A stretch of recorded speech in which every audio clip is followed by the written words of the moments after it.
Hello friends, मैं Amritsar classes के साथ, जैसा कि आप जानते हैं हम लोग इससे पहले अंटार्कटिका की बात कर रहे थे और अंटार्कटिका का पहला पार्ट ए हम देख चुके हैं और उसी पार्ट को लेकर के चले। आज अंटार्कटिका में कोशिश करूंगा कंप्लीट कर दूंगा, आपके सिर्फ 2 पार्ट में अंटार्कटिका कंप्लीट हो जाएगा। तो डिस्कस करते हैं। यहाँ पे देखिए अंटार्कटिका, तो अंटार्कटिका की स्पेशली मैं बात कर रहा था। तो यहाँ पे आपने ये घाटियाँ देख ली थी, ट्रांस अंटार्कटिका पर्वत श्रेणी है जो टेलर, राइन और विक्टोरिया घाटी, बोस्टक झील देखा, क्वीन मोट पर्वत देखा और बेंसन मैसिव वो देखा। अब मैं बात करूँ थोड़ी सी यहाँ पे जो रॉस आइस शेल्फ दिखाई दे रहा है आपको, ये वाला रॉस वाला, देखो इंपॉर्टेंट यहाँ पे क्या है कि जो जितने भी आपके जो कॉन्सेप्ट है, जैसे ये वाला ड्रैग पासेस है और आपके क्वेश्चन जो बनते हैं, पॉलीमर है, रॉन आइस शेल्फ है, रॉस है और आपका यहाँ पे ये अडार कैप वगैरह है, जितने भी यहाँ पे कुछ आपको दिख रहे हैं। मैं आपको और वहाँ पे क्या चीज़ें किस प्रकार के यहाँ पे क्वेश्चन बन सकते हैं, तो वो मैं सारी चीज़ें आपके यहाँ पे बता रहा हूँ। तो देखिए यहाँ पे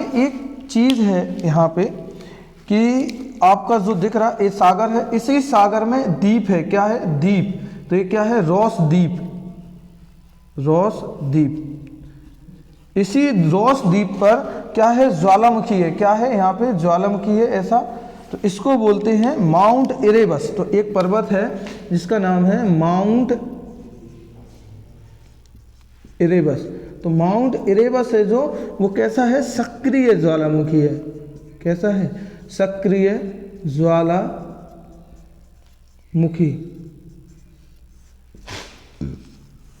ठीक है, तो ये देखिए आपका क्वेश्चन आता है कि यहाँ पे कि माउंट इरेबस है जो वो एक सक्रिय वॉल्केनो ऐसा है कि जो कैसा है? एक सक्रिय ज्वालामुखी। और मैं बता दूं कि कुछ ही जगह ऐसी है जहाँ पे इस प्रकार के जो ज्वालामुखी पाए जाते हैं, जहाँ पे इतना ज़्यादा बर्फीला, मतलब कि एकदम ठंड है, नीचे एकदम कहो आप बर्फ़ है और ऊपर से ज्वालामुखी जब निकलता है तो हल्का, जब वो सीज़न आता है पानी, मतलब जब बर्फ़ पिघलती है तो वो पानी तो ठंडा रहेगा और जैसे ही ये बर्फ़ उस पानी के साथ पहुँचती है तो एक पत्थर का निर्माण होता है, मतलब एक पत्थर का रूप ले लेती है, एक चट्टान जो बनती है। और वही चट्टान है, इस प्रकार का पत्थर है कि जिसे हम पानी पे छोड़ दें तो वो तैरता रहता है। क्या रहता है? मोस्ट इंपोर्टेंट पॉइंट यहाँ सुनना आप ध्यान से।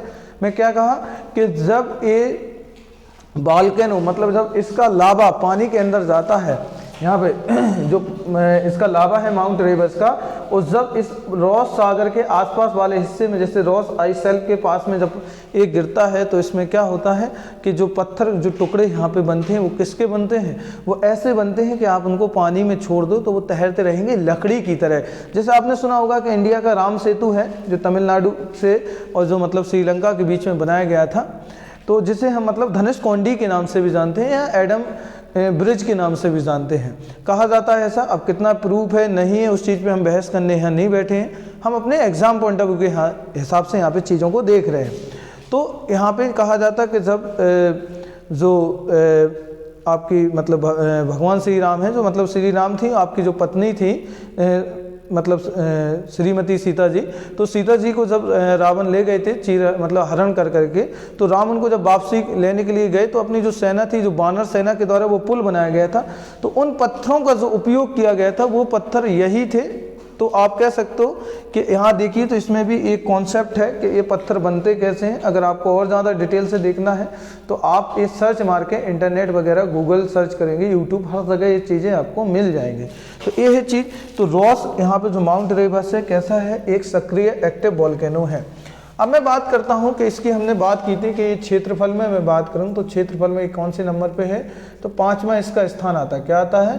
5th नंबर पे। कितने नंबर पे? तो ये 5th नंबर पे है। मैं और इसके कॉन्सेप्ट कुछ बात करूँ कि ये विश्व का क्या है? सबसे ठंडा महाद्वीप है। कैसा है?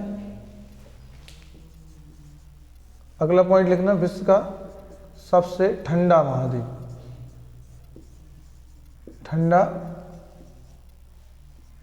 महाद्वीप, तो ये आएगा। और इसमें क्या है? इसे श्वेत महाद्वीप के नाम से भी जानते। किसके नाम से? श्वेत महाद्वीप। तो ये क्वेश्चन तो इतना ज्यादा पूछा गया है। श्वेत महाद्वीप भी कहते, और इसे क्या कहते? भविष्य का महाद्वीप। भविष्य का महाद्वीप, तो ये भी इसको टाइटल दिया जाता है क्योंकि किस लिए? रिसर्च के लिए। इसी को वैज्ञानिकों को समर्पित महाद्वीप, तो ये भी इसको कहा गया। ये CDS में पूछा गया है क्वेश्चन, ये कौन से एग्जाम में आया, CDS। तो इसके इतने सारे नाम हैं, इसको अलग अलग नाम से जाना जाता है और ये चीज़ें यहाँ पे स्पेशली बात यहाँ पे की जाती है कि इतने सारे नाम कौन से कॉन्सेप्ट के हैं। अगर मैं बात करूं कि यहाँ पे अंधकार मतलब अंधेरा, अंधकार,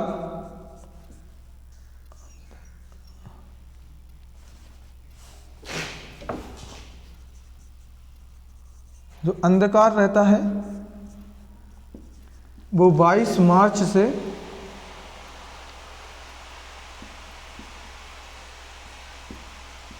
23 सितंबर, और यहाँ पे मैं बात करूँ कि दिन, जब दिन रहता है यहाँ पे दिन कंडीशन जो रहती है तो आपके आगे ही चलेगी इसी की 23 के बाद, मतलब कि आपका यहाँ पे आ जाएगा 24 सितंबर से कितना होगा 21 मार्च तक। तो इसका मतलब कि आप सीधा कह सकते हो यहाँ पे क्या होता है, तो इस महाद्वीप पे 6 महीने की रातें और 6 महीने का दिन। तो ये कॉन्सेप्ट रहता है क्या, 6 महीने की रातें और क्या रहता है कॉन्सेप्ट यहाँ पे, 6 महीने का यहाँ पे क्या रहता है, दिन रहता है। तो ये चीज़ें हैं बेसिक अभी मैं डिस्कस करता जा रहा हूँ। तो माउंट एवरेस्ट देख लिया। अब मैं यहाँ पे और जो इम्पोर्टेंट हैं जो चीज़ें मुझे यहाँ आपके साथ अभी और डिस्कस करनी है, तो ये सब पॉइंट आप लिख लेना, क्योंकि आपके प्री जैसे जो एग्जाम्स हैं जितने भी, जैसे स्टेट सिविल सर्विस के जो प्री होते हैं, या रेलवे वगैरह है, या आपका मतलब SSC है, या आपका जो PSI के एग्ज़ाम्स होते हैं, उनमें कुछ ज़्यादा ये पूछ लिए जाते हैं कि कॉन्सेप्ट किसको कहा गया है, किन के साथ स्पेशली बोला गया है। अगर मैं बात करूं कि विश्व का सबसे बड़ा ग्लेशियर, अगर मैं बात करूं तो विश्व का सबसे बड़ा ग्लेशियर लैम्बर्ट यहीं पर है। तो अगला पॉइंट लिखना, विश्व का सबसे बड़ा ग्लेशियर। तो विश्व का सबसे बड़ा ग्लेशियर क्या नाम है उसका, लैम्बर्ट। तो लैम्बर्ट है जो वो आपका यहीं पे है, तो विश्व का सबसे बड़ा ग्लेशियर है। तो ये चीज़ भी याद रखना। और बाकी मैं 180 डिग्री वगैरह ये लाइन आपको बता चुका। हाँ, अब इसमें और देखते हैं कि हमें यहाँ पे इंपॉर्टेंट क्या क्या चीज़ें देखनी है। हाँ, अब मैं थोड़ी सी यहाँ बात कर लूँ यहाँ पे आपके यहाँ पे वनस्पति की। तो देखिए यहाँ पे वनस्पति कैसी पाई जाती है। अब क्वेश्चन वही आता है कि सर यहाँ पे वनस्पति है कि नहीं है, क्योंकि इतना अभी यहाँ पे सूर्य की किरणें मिलनी नहीं, इतना ठंडा रहता है मौसम कि वनस्पति मतलब कि यहाँ पे जो चीज़ें मिलेंगी तो इनके मिलने के तो चांस पैदा ऐसे होते नहीं है, बहुत ही कम चांस है कि यहाँ पे ये सब चीज़ें मिलने के बहुत कम चांस है। अब कॉन्सेप्ट वही आता है। अगर मैं बात करूँ, क्योंकि जो 6 महीने में जो यहाँ पे जो सूर्य की किरणें तिरछी पड़ती हैं उसमें जो भी प्रकाश इनको मिलता है, तो यहाँ पे कुछ मात्रा में यहाँ पे कुछ वनस्पति यहाँ पे मतलब कि निकल आती हैं, जिसे हम कह सकते हैं यहाँ पे जो ज़्यादातर निकलती है, जैसे कि मांस है, लाइकेन है, तो ये वगैरह ज़्यादा निकलती है। जैसे क्या क्या, मांस, लाइकेन और आपका कवक, यही मिल सकते फिलहाल तो अभी। तो ये यहाँ पे निकल आते हैं, मतलब कि ये वनस्पति के रूप में यहाँ आपको मिल जाएंगे। अगर मैं बात करूँ यहाँ पे जीव जंतु की, तो यहाँ पे जीव किस प्रकार के मिलेंगे, तो देखो यहाँ पे व्हेल मिल जाएगा आपका, व्हेल जो मछली है, क्रिल भी एक मछली है, ये मिल जाएंगे यहाँ पे। पोलर बियर मिल जाएंगे, मतलब क्या क्या मिलेंगे, सफ़ेद भालू, जो पोलर बियर बोलते हैं जिनको, सफ़ेद भालू यहाँ पे मिल जाएंगे। और क्या मिल जाएगा यहाँ पे, हाँ, और यहाँ पे आपको सील मिल जाएगी, और क्या, पेंगुइन, पेंगुइन ये मिल जाते हैं। ये आप सब नाम देख सकते हो, सील है, पेंगुइन, डिस्कवरी वगैरह पे नेशनल प्लैनेट करके जो चैनल है नेशनल ज्योग्राफी की, उस पर इन सब चीज़ों को दिखाया भी जाता है जब अंटार्कटिका के बारे में बातें की जाती हैं। तो ये करके ये चीज़ें यहाँ पे बहुत सारी चीज़ें यहाँ पे ये मिल जाती हैं। और क्रिल मछली में बात करूँ, क्रिल एक ऐसी मछली है जो रहती है झुंडों में पाई जाती है, जिसमें इसको ज़्यादातर जो सफ़ेद भालू है या सील वगैरह है, इसका जो यूज़ करते हैं वो खाने के लिए, मतलब कि अपना मतलब आहार के रूप में इनका यूज़ किया जाता है। और ज़्यादातर यहाँ पे ये मछलियाँ जो मिलती हैं, तो वो मिलती हैं किसके रूप में, और वो मिलती हैं ज़्यादातर यहाँ पे कैसी, झुंड में के रूप में यहाँ पे मिलती हैं। यहाँ पे अगर मैं पक्षी की बात करूँ तो यहाँ पे पक्षी हैं अल्बाट्रोस और पेट्रल, ये 2 पक्षी यहाँ पे पाए जाते हैं। अल्बाट्रोस,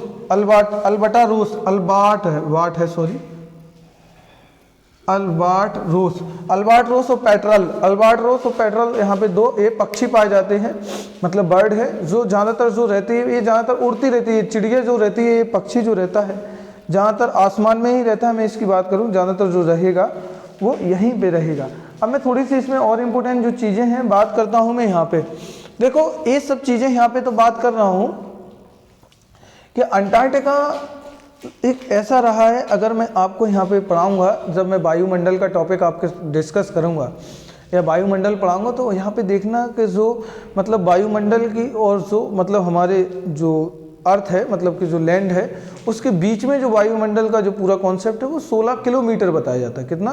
16 किलोमीटर का। अगर वही वो परत आप देखना जो क्षोभ मंडल की, जैसे मैं बात करूं क्षोभ मंडल, जो क्षोभ मंडल की पहली परत है, जैसे ए है तो क्षोभ मंडल की पहली परत है, तो इसका कॉन्सेप्ट आएगा इस प्रकार से। ये देखिए, मान लीजिए यहाँ पे मैं बात कर रहा हूँ, ये हमारा सेंट्रल पॉइंट है अर्थ का, और ये आपका उत्तरी ध्रुव, मतलब कि ये आपका, ये हम लोग खड़े हुए हैं जहाँ पे हैं, और ये हिस्सा आपका दक्षिणी, मतलब कि ये आपका है अंटार्कटिका पे। तो यहाँ और ये वाली ऊपर की जो चादर है ये आपकी कहलाती है क्षोभ मंडल। क्या है? क्षोभ मंडल। तो इसके और इसके बीच में जो दूरी है वो आपकी 16 किलोमीटर से 18 किलोमीटर के बीच में होती है। अगर मैं वही बात करूं कि इसके और इसके बीच की जो दूरी है वो आपकी 8 किलोमीटर की, तो आप ये भी क्वेश्चन आपसे बनते हैं कि सबसे कम दूरी कहाँ पर है, तो सबसे कम दूरी है बीच की, तो वो आपकी है अंटार्कटिका पर। और यही रीज़न है कि अंटार्कटिका में क्या हो गया है? छिद्र हो गया है, मतलब कि क्या हो गया है यहाँ पे, इसका एक ओजोन का रिक्तीकरण, मतलब जो, अब देखो यहाँ पे एक, यहाँ पे मोस्ट इम्पोर्टेंट होता है एक ओजोन परत भी आप सुने होंगे कि ओजोन क्या रहती है। ओजोन लेयर है, जो ओजोन जो लेयर है वो हमारे वायुमंडल में पाई जाती है। अब यहीं पे इसके वजह से क्या हो गया, यहाँ पे ओजोन जो परत है अंटार्कटिका वाले भाग पे, इसका क्या हो रहा है? क्षरण हो रहा है। तो अंटार्कटिका पर इसमें क्या हो गया? छिद्र हो गया है, छिद्र हो गया है, और इसको बोल सकते क्या हो रहा है? इसका क्षरण हो रहा है, क्षरण हो रहा है। अब यही सबसे पहली बात यहीं पे देखी गई थी जब साइंटिस्ट जो वैज्ञानिक थे, और वो यहाँ पे क्या कर रहे थे? रिसर्च कर रहे थे। और रिसर्च करने के दौरान जब उनने यहाँ पे देखा कि यहाँ पे जो अभी कंडीशन बनी हुई है वो कंडीशन ये बनी हुई है कि यहाँ पे जो पूरा का पूरा ये क्या हो गया है, तो यहाँ पे सबसे पहले मैं बात करूँ कि ओजोन की क्षरण की कहाँ पे देखा गया था, तो ये देखा गया था अंटार्कटिका पे, और ये बात है 1985 की। कब की बात है? अब ओजोन का क्षरण होता किसके द्वारा? CFC के द्वारा। CFC मतलब क्लोरोफ्लोरोकार्बन। CFC का मतलब क्या है? कि वही है जिसको हम अपने AC रेफ्रिजरेटर है, जो ठंडी चीज़ें हैं जैसे फ्रिज है, AC है, हाँ रेफ्रिजरेटर बोल सकते हैं, जैसे कार की एसियाँ वगैरह हैं, इनमें यूज करते हैं। और इसलिए मना किया जाता है कि इन सब चीज़ों के लिए, और इसके यूज करने के वजह से तो कंडीशन क्या हो गई यहाँ पे,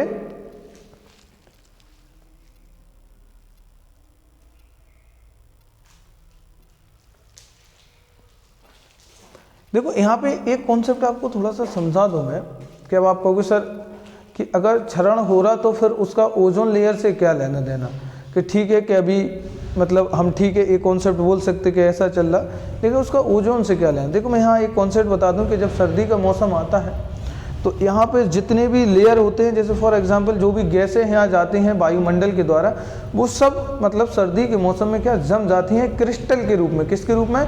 क्रिस्टल के रूप में। और जब वही मौसम गर्मियों का आता है तो वो क्रिस्टल के रूप में टूट जाती हैं, और जब टूट करके वो बिखरती हैं तो वो हमारी ओजोन परत से जाके टकराती हैं हमारे वायुमंडल में, और टकराने के वजह से वो क्या किया है, इसने छिद्र कर दिया है, और वो छिद्र क्या होता जा रहा है? बड़ा होता जा रहा है। अब बात आप मुझे बताना कि ओजोन परत इंपॉर्टेंट क्यों है, जो ओजोन लेयर है हम उस पर इतना ज़्यादा फोकस क्यों कर रहे हैं। तो कॉन्सेप्ट यही है कि ओजोन लेयर का हम इतना ज़्यादा ध्यान क्यों दे रहे हैं। उसका रीज़न है कि जो ओजोन का मतलब यहाँ पे कॉन्सेप्ट जो काम कर रहा है वो आपका यहाँ पे सीधा है कि जो पराबैंगनी किरणें हैं, अल्ट्रावायलेट रेज जो सूर्य से प्राप्त होती हैं, उनको पृथ्वी पर आने से क्या करता है? रोकती है। तो ये जो परत है, ये परत, एक क्वेश्चन आया भी है कि पराबैंगनी किरणों को कौन रोकता है, तो पराबैंगनी किरणों को जो रोकती है वो कौन रोकती है, ओजोन परत। तो ये क्या करती है, पराबैंगनी किरणों को रोकने का काम करती है। किसका, रोकने का काम। अब बात ये आती है, आपके साइंस के क्वेश्चन आ जाएंगे यहाँ कि पराबैंगनी किरणें जो रहेगी, फिजिक्स में पढ़ाऊंगा लेकिन यहाँ भी बताऊं कि जो पराबैंगनी किरणें अल्ट्रावायलेट रेज होती हैं, ये क्या नुकसान पहुंचाएंगी। ये क्या करती है, ये हमारी स्किन को जला देती है, मतलब त्वचा को जलाती है, त्वचा जला देती है। और इसके क्या होता है, और इसका अगला मोस्ट इंपोर्टेंट है, इससे क्या कैंसर होती है, क्या होती है, कैंसर, कैंसर। तो ये कैंसर जो बीमारी जो आजकल देख रहे हो आप, ये सब चीज़ों में बहुत ज़्यादा चल रहा है कि कैंसर बहुत ज़्यादा अभी पूरी इस, ना केवल इंडिया, पूरा विश्व भी इसका शिकार है।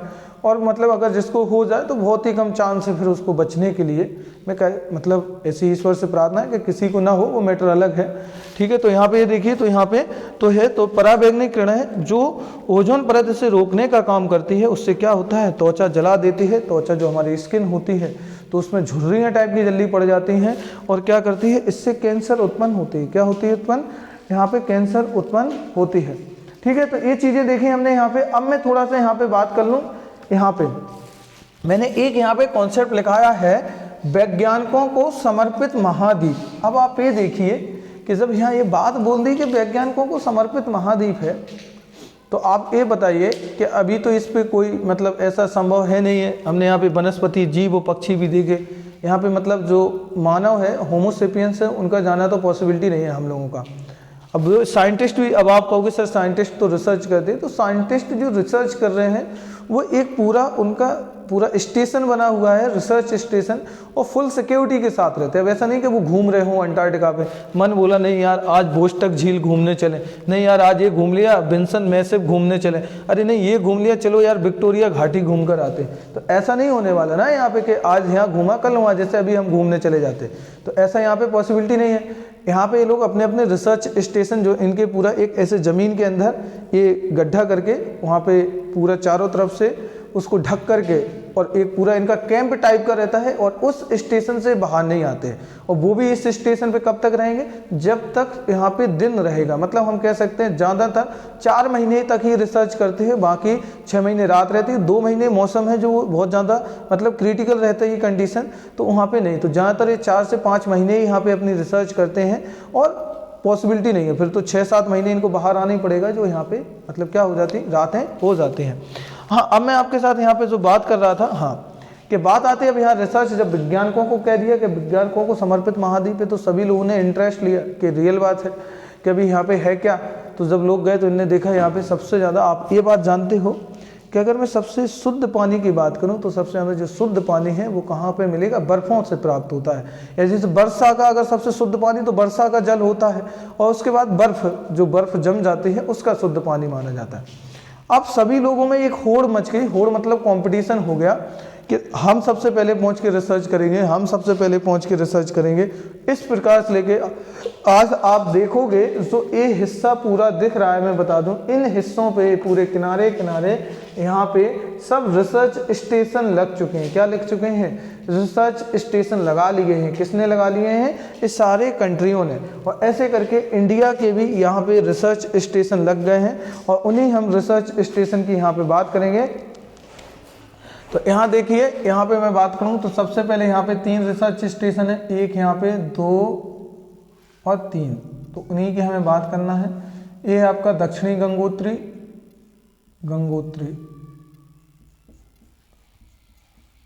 ये आपका मैत्री, और ये आपका है भारती। तो ये रिसर्च स्टेशन किनके हैं, ये इंडिया के रिसर्च स्टेशन हैं।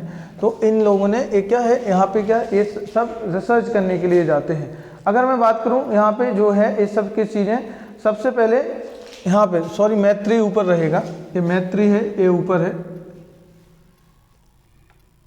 यहाँ पे दक्षिणी गंगोत्री, और ये आपका है यहाँ पे मैत्री। देखो तो सबसे पहले यहाँ पे जो सबसे यहाँ पे कॉन्सेप्ट माना जाता है ये क्या है कि यहाँ पे क्या कर रहे हैं, यहाँ पे रिसर्च सेंटर है। क्या है? Research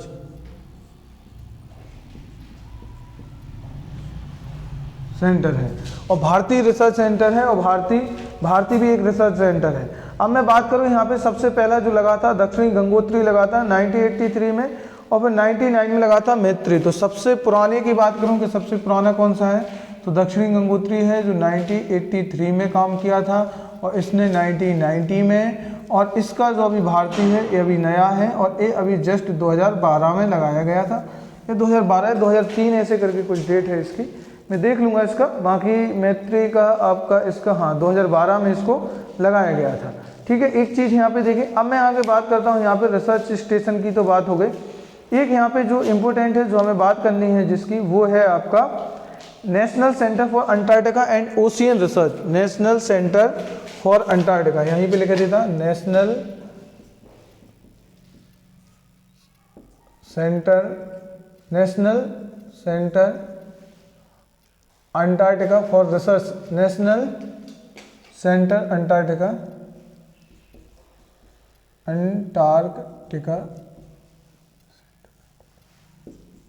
research centre. थोड़ा इसका नाम देखना, मैं बता दूं अभी थोड़ा एक बार कंफर्म है। इसका है national centre for Antarctica and ocean research. National centre for Antarctica and ocean research, ocean है ओशन रिसर्च सेंटर, यहाँ पे फॉर है फॉर। अब ये है क्या तो देखो इसका अगर मैं शॉर्ट नेम बताऊं तो इसका पूरा नाम आता है, इसका शॉर्ट नेम इसको बोलते हैं NCAOR। तो NCOAR, ठीक है, national centre ocean of ocean research centre, मतलब फिर एस आ जाएगा आगे अलग है। तो ये देखिए यहाँ पे जो कॉन्सेप्ट इसका आया, यहाँ पे देखो क्या है तो ए है जो ए इम्पोर्टेंट क्या है इसका कि national centre for Antarctica ocean research centre है, ये आपका गोवा में है इंडिया का। अब इसमें होता क्या है, इसमें ये है कॉन्सेप्ट कि जब भी कोई अंटार्कटिका पे रिसर्च करने के लिए जाते हैं तो वैज्ञानिक जितने भी रहते हैं, साइंटिस्ट हैं, वो सारे यहीं से इनकी टीम गोवा से जाती है, वो सीधा अंटार्कटिका जाती है। तो जो डिपार्टमेंट है, अगर बात करें कि अंटार्कटिका से रिलेटेड जो डिपार्टमेंट है कहाँ पे, तो गोवा में है, और एक का नाम क्या है NCOAR। तो NCOAR है और इसका नाम बोलते हैं हम national centre for Antarctica and research centre, जो एक पूरा का पूरा यहाँ क्या करता है, रिसर्च का काम करता है और अंटार्कटिका को स्पेशल यहाँ पे रिसर्च करता है। अब मैं थोड़ी बात कर लूँ कि सबसे पहले यहाँ पे कौन गया था, तो 6 दिसंबर 1981 में डॉक्टर SZ कासिम। तो 6 दिसंबर 1981, कब की बात कर रहा हूँ तो मैं यहाँ पे लेकर दे रहा हूँ 6 दिसंबर 1981 को डॉक्टर साहब थे डॉक्टर ZR कासिम। तो डॉक्टर ZR कासिम के नेतृत्व में, ये बात कब की है 1981 की, यहाँ पे इनका पहला ऑर्गेनाइजेशन गया था, मतलब पहला ग्रुप गया था। कहाँ पे पहुंचा तो ये देखो दक्षिणी गंगोत्री, हमारा पहला रिसर्च सेंटर कौन सा, ये वाला। तो यहाँ पे गए, फिर जाके इसे सेंटर बनाया। तो सबसे पहले डॉक्टर JR कासिम के नेतृत्व में या उनकी पूरी टीम के साथ ये गए। तो इनका पहला गया था और जो दक्षिणी गंगोत्री पे, कहाँ पहुँचे थे ये, दक्षिणी गंगोत्री। तो पहला डॉक्टर ZR कासिम है। तो मोस्ट इम्पोर्टेंट रहेगा, वे यार उल्टा नाम हो गया, एक मिनट, SZ Qasim, sorry, doctor SZ Qasim, क्या है, SZ कासिम है। तो पहला ये गया था। दूसरा उसके 1988 में गया था जो मैत्री, जो अभी अमिताभ सेन गुप्त थे। तो कौन थे, सेकंड गया था 1988 में और ये गया था मैत्री पर। कहाँ पे, मैत्री। तो गंगोत्री हो गया, मैत्री पे गया था और इसके थे अमिताभ सेन।